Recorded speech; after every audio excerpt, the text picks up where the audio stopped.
Political grandstanding continues as far as Sambhal is concerned, be it last year's violence during a court-ordered survey of Shahi Jama Masjid or political outfits taking sides. This has been a topic often revisited by almost all the netas. The episode triggered an excavation of Hindu pilgrim site that only intensified the political flavor. Days after arrest of Zafar Ali, the chief of Jama Masjid, UP Chief Minister Yogi Adityanath has sent a stern message to all the detractors. All the pilgrimage sites will be excavated, said Yogi Adityanath. In an interview, Yogi Adityanath said that his government has identified 54 pilgrim sites till now and any other such site in Sambhal would be excavated. To support his argument, he said all the actions being taken are as per law. Responding to a question on mosques built on temples, he stated that Islam never accepts building a masjid by demolishing a place of worship or another faith. He also went on to say that many have deviated from the path of Islam. जितने भी होंगे सब ढूंढेंगे, सब निकालेंगे और दुनिया को बोलेंगे कि भगवान ने जिसको आंखें दी हैं वो आके देखो तो क्या हुआ था संभल में। देखिए, संभल एक सच्चाई है और मैं इसलिए नहीं कह रहा हूं भाई आपको उपासना विधि की पूरी छूट है, कहीं भी आप बनाइए, लेकिन आप तो इस्लाम के मुद्दों से ही भटक करके काम किए हैं। किसी भी हिंदू मंदिर या किसी हिंदू घर को तोड़ करके आपके द्वारा बनाई गई कोई भी इबादत गृह एक खुदा को स्वीकार्य नहीं है। क्यों आपने बनाई? आप तो इस्लाम के विरुद्ध आचरण कर रहे हैं, कानून के दायरे में रह के सब काम कर रहे हैं। Now, there's a sharp reaction coming in from the INDI bloc leaders, calling it a bid to polarize society and create a rift between communities. The leaders said Yogi's Sarkar should focus more on development and infrastructure. They also called it an attempt to hide BJP's failures as unemployment and inflation have risen.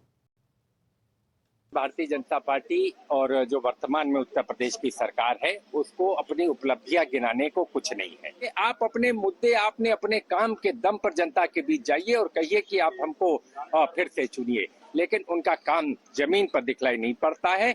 वो हवा हवाई party है, हवा हवाई लोग हैं, खाली हवा में बातें करके वो राजनीति कर रहे हैं।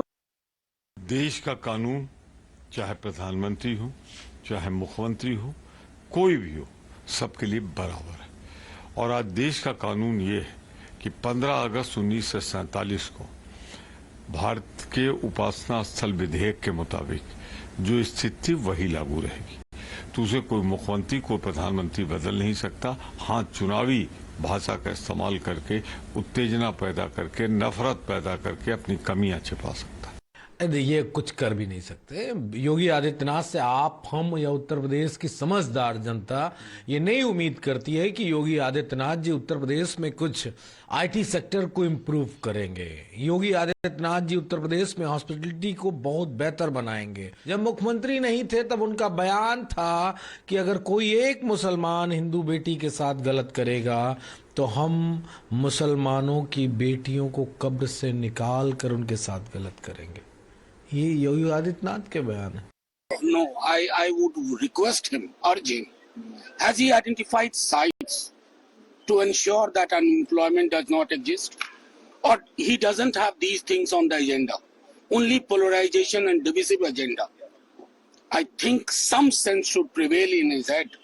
योगी आदित्यनाथ तो एकदम कम्युनल है। वो मंदिर बनाने के लिए वो मस्जिद तोड़ने चाहते हैं। हम तो योगी आदित्यनाथ जैसे नेता को वर्जन करने चाहते हैं, विरोध करने चाहते हैं। ये तो सही नहीं है। संभल में क्या हुआ, दंगा हुआ कि नहीं रिसेंट टाइम में।